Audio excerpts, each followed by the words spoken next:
여기 이름도 성도 고향도 확실치 않은 한 남자가 있습니다.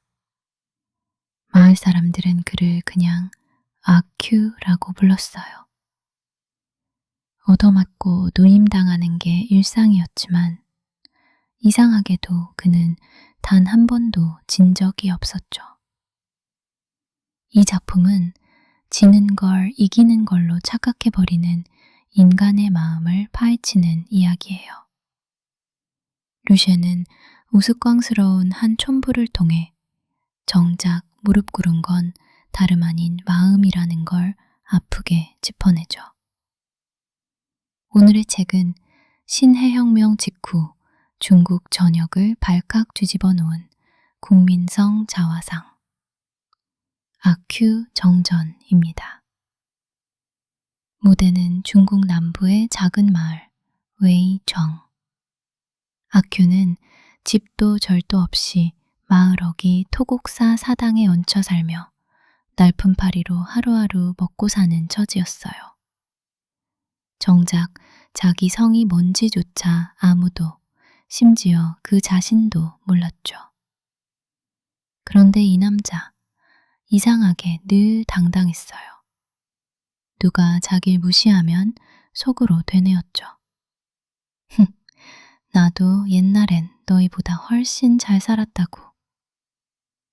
지금의 초라함은 잊고 잊지도 않은 과거의 영광을 꺼내 스스로를 달래는 거예요. 사람들은 이걸 정신승리법이라 불렀어요. 동네 건달 왕호와 자리다툼을 하다 아큐는 흠씬 두들겨 맞아요. 몸은 땅바닥에 처박혔는데 얼굴만큼은 태어냈죠. 아큐는 먼지를 털며 속으로 중얼거려요. 세상 참 꼴사납게 됐군. 요즘은 아들놈이 애비를 다 때리다니. 방금 자길 팬 왕호를 눈 깜짝할 새 자기 아들로 만들어버린 거예요. 그렇게 그는 또 한 번 마음속에서만 이겼어요. 머리를 짧게 자르고 양복을 걸친 첸시댁 도련님, 마을 사람들이 가짜 양놈이라 부르는 그에게는 지팡이로 얻어맞기까지 했어요. 그래도 몇 걸음 걷고 나면 아큐는 금세 다 잊어버렸죠. 분이 덜 풀린 날엔 자기보다 약한 상대를 찾아요. 절에서 나온 어린 비구니가 지나가면 삭발한 머리를 쓰다듬으며 낄낄대죠. 중대가리를 만졌으니 오늘 액땜은 다 했다. 자기보다 약한 사람에게 화풀이하는 것, 그게 아큐가 거둔 유일하게 진짜인 승리였어요. 아큐에게도 아픈 구석은 있었어요. 어릴 적 앓은 부스럼 자국으로 머리가 듬성듬성했거든요. 그래서 그는 빛날 광, 밝을 양 같은 글자는 물론 나중엔 등불이란 말만 나와도 발끈했죠. 놀림받을까봐 늘 신경이 곤두서 있었던 거예요. 웃긴 건 아큐도 남을 무시하는 데는 진심이었다는 거예요. 성한 도시 사람들이 긴 의자를 창덩이라 부르면 틀렸다며 코웃음치고 시골뜨기가 도시 물정을 모르면 또 그것대로 비웃었죠. 누구 앞에서든 자기보다 못한 구석 하나는 반드시 찾아내는 남자였어요. 자오나리 댁에서 잠깐 방아를 찧어주던 어느 날 아큐는 그 집 하녀 오마에게 마음이 동해요. 외로운 호라비 신세, 문득 결혼이 하고 싶어진 거죠. 생각이 미치자마자 무릎을 꿇고 대뜸 외쳐요. 오마, 나랑 자자. 오마는 기겁해서 비명을 지르며 뛰쳐나가고 온 집안이 발칵 뒤집혀요.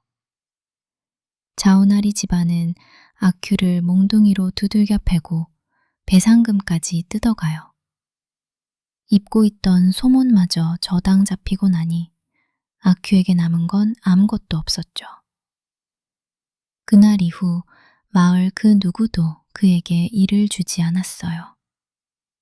여자들은 그를 보면 문을 걸어 잠갔고 아이들조차 그를 손가락질하며 놀려댔죠. 아큐는 태어나 처음으로 정신승리법으로도 채워지지 않는 굶주림을 느껴요. 일감이 완전히 끊기자 아큐는 하루하루가 막막해져요. 사당 밖으로 나가도 반겨주는 얼굴 하나 없었죠. 결국 굶어 죽을 판이 되자 아큐는 짐 하나 없이 성 안 도시로 흘러 들어가요. 낯선 거리, 낯선 사람들 틈에서 그는 그저 살아남을 방법을 찾아야 했죠. 그곳에서 우연히 도둑무리와 어울리게 돼요. 담을 넘는 일은 못했지만 훔친 물건을 밖에서 받아 나르는 심부름 정도는 거둘 수 있었죠. 손에 쥔 은전 몇 입. 아큐는 태어나 처음으로 주머니가 두둑해지는 기분을 느껴요. 그 기분이 너무 좋아서 위험한 일인 줄 알면서도 몇 번이고 손을 더 댔죠. 물건 몇 개를 챙겨 마을로 돌아온 아큐는 갑자기 딴 사람이 돼요. 싸구려 비단 옷을 걸치고 거들먹거리며 걸으니 그렇게 무시하던 마을 사람들이 이번엔 그에게 먼저 굽신거렸죠. 하지만 곧 소문이 퍼져요. 그 물건들이 사실 도둑질로 훔친 작물이었다는 게. 사람들은 다시 등을 돌리고 아큐는 순식간에 예전보다 더 초라한 신세로 굴러떨어져요. 그러던 어느 날 성 안에 혁명당이 들이닥쳤다는 소문이 마을까지 날아와요. 다들 술렁했지만 정작 혁명이 뭔지 제대로 아는 사람은 아무도 없었죠.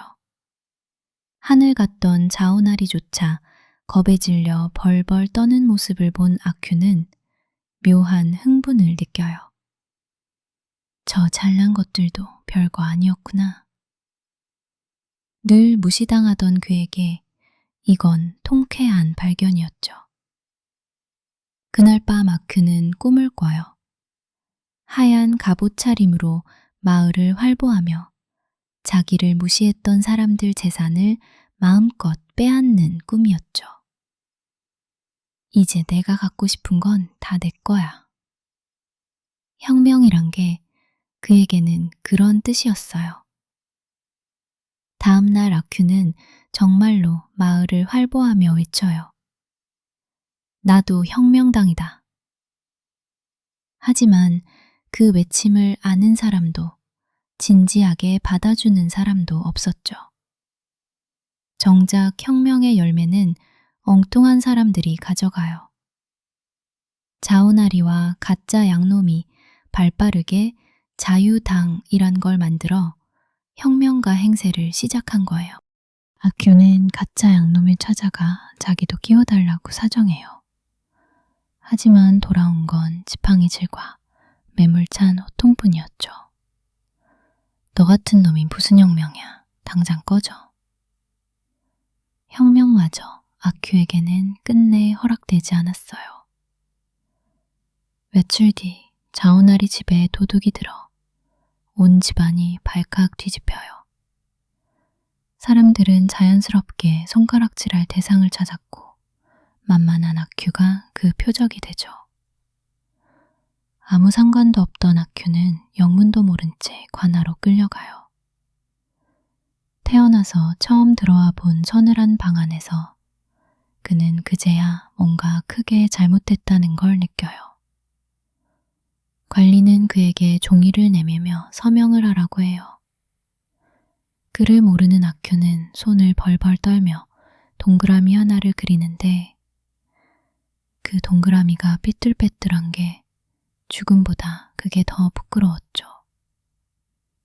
다음 날 아큐는 포승줄에 묶인 채 수레에 실려 거리를 끌려다녀요. 구경 나온 사람들 눈이 온통 그를 향해 있었지만 정작 자기가 왜 여기 있는지는 끝까지 알지 못했죠. 죽음 앞에서도 폼은 잡고 싶었는지 아큐는 예전 연극에서 본 노래 한 소절을 떠올라요. 하지만 입이 바싹 말라 끝내 한 소절도 제대로 뽑아내지 못했죠. 총살장으로 끌려가는 길, 아큐는 습관처럼 마음을 다잡으려 해요. 20해가 지나면 나는 다시 한 사내로 태어나겠지. 하지만 이번만큼은 그 말이 조금도 위로가 되지 않았어요. 총소리가 한 번 울렸어요. 그렇게 아큐는 자기가 왜 죽는지도 끝내 모른 채 세상을 떠났죠. 구경하던 사람들은 오히려 실망한 눈치였어요. 목이 잘리는 것도 노래 한 자락 부르는 것도 아닌 총살이라니. 너무 싱겁다고 수군거리며 하나둘 흩어졌죠. 아큐 정전이 남기는 가장 서늘한 지점은 아큐가 유별난 괴짜가 아니라는 거예요. 지는 걸 인정하지 못해 마음속에서만 이기고 마는 버릇.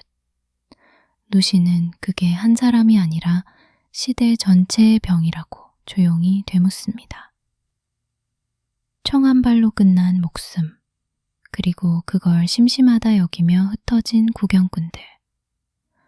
어쩌면 진짜 무서운 건 아큐의 정신승리법이 아니라 그걸 지켜보고도 아무렇지 않았던 사람들의 무심함이었는지도 몰라요. 여러분의 하루에도 지고 있으면서 이겼다고 스스로를 다독인 순간이 혹시 있진 않나요? 답은 내리지 않은 채 오늘은 여기서 마칠게요.